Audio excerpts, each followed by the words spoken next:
The Modern-Day Casanova. Chapter 10. Checking Out the Casino. As any good patron at a casino knows, or at least any who get past the gaming section, casinos offer more than games to part visitors from their money. Also, the more responsible gambler, and yes, they do exist, takes time to refresh themselves. They stop gambling to rest up or take a break to relax their minds. For these reasons, most casinos also offer lodgings, food, and even a show. Since Julius Big was more into wealth and power, he made sure his casino had the minimum. The hotel part was set up on 8 floors, with an exclusive penthouse on the top floor. That was usually rented out to one wealthy out-of-town woman, and at her request the elevator was guarded by one of the best guards that Julius knew of. He also had only one honeymoon suite in the place, and the only way you knew it was there was because it had a heart on the door. As he figured, anyone on their honeymoon wasn't gambling, and thus wasted the room for someone who would be gambling. As it was, there was a standing arrangement for the room, thanks to a group running a very specific con. He didn't bother disturbing them since they usually left their victim in a very humiliating state, which was good for possible blackmail if they weren't totally cleaned out. The casino also had a cabaret set up on the main floor. It usually consisted of 2 very different acts. Unlike most other shows in casinos, the ones in this casino were not the best. Julius preferred that so that more time was spent gambling. Unknown to him, one person actually had an amazing skill that anyone would pay good money to have them perform there. Larry, once getting to the back of the casino, explored the immediate area. His first stop was to check a payphone that was in the lobby. When he first spotted it, he figured that there was a slim chance that someone left a coin in it. It was a very slim chance for reasons that will be obvious in a moment. He then decided that since he had scored big at the casino, he would share the good news with his mother or even Roberta, his lady friend at that old hint line. This plan got kiboshed the second he went to try it. It had nothing to do with the fact that his mother had already shut off her phone line and was halfway to his sister's place. It also had nothing to do with the fact that after his prior phone call, Roberta had quit for the day and was hanging out with a pair of gaming programmers responsible for a highly praised RPG series. It also had nothing to do with his money being bogus, as that would just be horrible business for a casino. It was due to the fact that a wad of bubble gum was placed in the coin slot. This gum was not just any gum, but thwerp gum. According to rumor, this gum was made from the innards of one of the rarest of dangerous cryptid creatures, one whose name I don't dare utter in fear of invoking an attack from one of these dangerous creatures. As it is, this gum had a warning put on it that excessive chewing and subsequent bubble blowing could result in death. All the testers are rumored to have died from suffocation when the bubble popped, covering their heads in something that couldn't be removed. It was for this reason that the phone was out of order. The phone was never replaced, because that prevents coins from being wasted on anything other than the machines by the owner's logic. Larry then started heading over to the cabaret, but he momentarily stopped when he spotted something odd in the garbage can. He looked again and almost gasped in horror at what he was seeing. It was a membership pass for the discotheque. What kind of heathen, in Larry's mind, would throw away such a sacred thing? Even better, the card wasn't a photo identification. Larry had a feeling the bouncer there wouldn't remember every person who had membership. The lack of a photo on the membership card isn't a mistake, but more of a realization that people might not want to admit they are members of a discotheque. The truth about that pass, however, was that it was purposely left there by that gang of con artists, the very same ones who had planted the ring in the sink at Lefty's. In fact, it was also the same one who had shoved the gum in the payphone when they started the con. That individual was covertly hidden as one of the hired shills playing one of the slot machines. When they saw the card being taken, they covertly contacted the ringleader. Larry was now marked for the con, and it was only a matter of time. Larry, unaware of this, pocketed it. I couldn't resist using that term. I want to mess with, well, I had wanted to mess with whomever was going to do the audio for this, but here I'm doing it. JK would be proud, though. He then made his way into the cabaret, only to see a chorus line of dancers. They all looked alike to Larry, since they were all overly endowed, showing a lot of cleavage and long, sexy legs. If Larry took a moment to actually look past the eye candy, he would have noticed that they looked exactly alike. There is a reason for this, as such an event is extremely improbable. The truth about them was that they were a troupe of male impersonators. It is true, however, that some men have fallen for them, and got a rude surprise when they got to the more physical nighttime activities. All that aside, Larry stood there almost drooling for a few minutes before he regained his wits. He even debated trying to ask one of them out, but even he knew better than to interrupt them while they were performing. Larry wisely left the cabaret to check out the one feature left in the lobby, the elevator. This particular elevator was one of a kind in the world. Most buildings in the world just have regular, boring elevators, whose only feature is that torture called elevator music. If the buildings have an elevator that was not in a closed shaft, then they would use a glass elevator, so the people using it could look out at the sights. These elevators are not advised for those suffering from acrophobia. This particular elevator was one of the glass variety, but the shaft it went up was set on a double helix structure. This meant that as it went up, it spun around, and it lined up to open on the same side on every floor. The man who designed this has made sure it is the only one like it in the world, mainly because of the onslaught of lawsuits that got redirected to him via Julius, as Julius made sure that he had things legally set up, that he wasn't responsible for how the elevator was designed or installed. Larry, unaware of this, marveled at the look and decided to go all the way up to the top floor. He pushed the top floor button once getting in, and watched as the doors closed. He glanced down for a moment, wondering about the odd choice of the flooring of the elevator. He couldn't figure out who would make the floor a vomit color. Once the elevator started spinning upwards, Larry was thankful that he hadn't had anything to eat too recently. He just barely registered that all the floors were set up in a round format, with several rooms around the central area.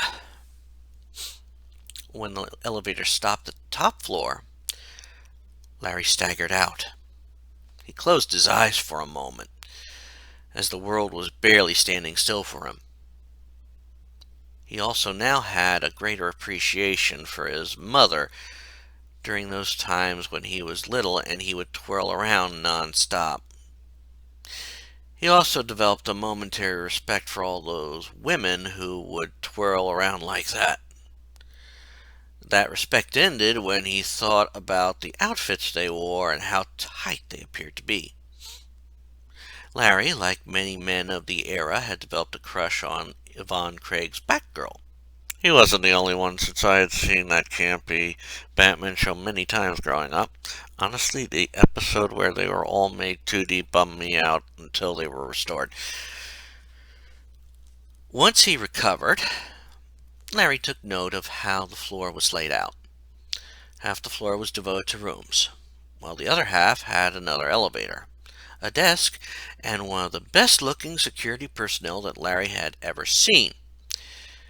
They were the kind of guard Larry was already hoping would frisk him. He even pulled out his breath spray and freshened his breath. The reason for this was actually one of the best guards for the private penthouse of the casino. Her name was Faith, and she maintained watch on the private elevator to that penthouse. She did this with a brilliant combination of attire, attitude, and skill. First off, her attire, which showed off not only an exceedingly generous amount of cleavage, but displayed both sets of guns she had. Her attire also managed to stay in place, preventing any wardrobe malfunctions, much to any guy's chagrin. Her attitude helped, since she could rebuff any advance from a man or woman, and it was rumored only a medical aphrodisiac could melt that attitude. The final part of that triple threat was her marksmanship, and the fact that she could shoot a fly off a post at 50 paces. It is said that Faith had crossed paths with a British woman who considered her an equal in each area, and they remained friendly rivals when in certain competitions together. Her first thoughts when seeing Larry was, "Oh God, this guy is a loser of the highest caliber." As it was, Larry approached her and turned on all his charm, which in his mind had the power of a spotlight, but only had the power of a nightlight, and eyed her up and down. To his delight, he first saw her huge guns, which had to be in the double letter range. Then he noticed the other set of guns she had, and he got the feeling they were 45s. Whatever he said had to be not cheesy or too forward. So he went with his reliable standby. "Hello, baby. I'm Larry Laffer." He held off on the wink or any finger gestures. Faith responded in kind with a very cutting comeback that would tell almost any man that she wasn't interested. "Hi, I'm Faith. Is that a roll of dimes in your pocket, or are you just happy to see me?" If you wonder why this is such a cutting remark, allow me to clarify. A standard roll of dimes, which has 50 dimes in it, and is equal to $5, is approximately 2.5 inches long, and have a diameter slightly larger than 2/3 of an inch.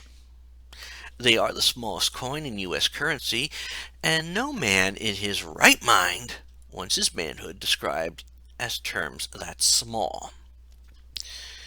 And if you read this wondering what that means, if you heard that and wondering what it means, you should not be hearing this. I have already told you minors this. Stop listening right now. Larry, being new to the dating world, didn't catch the jab at his manhood, but took it to mean that she had checked out his own newly used package. He took a chance and leaned a little on her desk.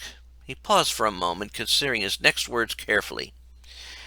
"If you weren't doing anything later, maybe we could get a drink later. I'd love to know how a lovely figure from heaven ended up down here." This remark just showed how new Larry was to the dating world. Inwardly, Faith rolled her eyes, but she felt a bit sorry for this loser. He was so out of his element, but she had to make sure he got the picture that he had no chance with her. She tapped her guns and said in a neutral voice, and responded, "Sorry, I've got to do some things with Hope and Charity tonight." It is not uncommon for someone who has a particularly favorite firearm or firearms to name them. Sadly, these names haven't just been used for that set of 45s. Larry heard the words and nodded. He was inwardly in awe and hoped to get to see those two double-lettered guns named Hope and Charity. He did, however, notice her cold attitude and recalled a legend he heard in his youth. He had heard of a miracle item that was guaranteed to turn any ice queen into a hot tamale. He knew now that he had to find this miracle item and left Faith to her job. He went to the elevator and decided to head downstairs to the lobby, one floor at a time. As Larry takes the slow trip, checking the rooms on each floor, I feel I must educate you on this miracle item, if I haven't done so already. You see, there are currently two ways to hear of this miracle item. I first heard of the miracle item in one routine by a now questionable comedian's act.